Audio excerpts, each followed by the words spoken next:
নমস্কার বন্ধুরা, শ্রুতির তরফ থেকে সুজাতা নীরেন্দ্রনাথ চক্রবর্তীর লেখা খোকার ইচ্ছে কবিতাটি আপনাদের সামনে তুলে ধরছে।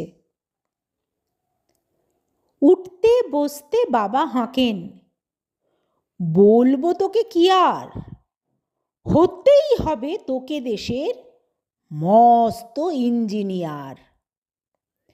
মা তাই শুনে কন, খোকা তুই আমার কথা রাখ, ডাক্তারিতে হয় যেন তোর দেশ জোড়া নাম ডাক। জেঠু বলেন, কি হবি তুই? আমি সেটা জানি, তুই হবি এক নোবেল জয়ী বিখ্যাত বিজ্ঞানী।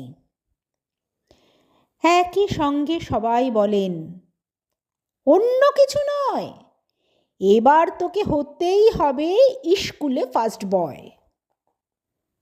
আমার ইচ্ছে ঘুড়ি ওড়াই, লাট্টু ঘোরাই আর ক্রিকেট খেলি, সাঁতরে করি মস্ত দিঘি পার।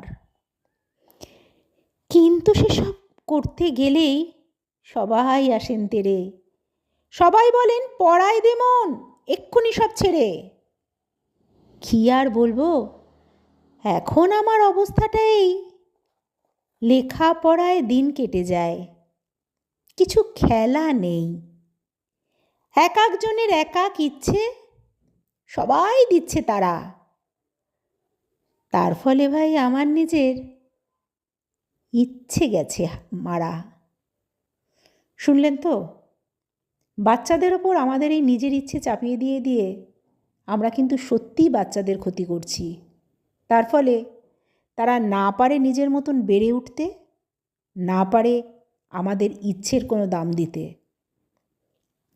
তাই বলি কি, তাদেরকে তাদের মতন বাঁচতে দিন, তাদের মতন বড় হতে দিন।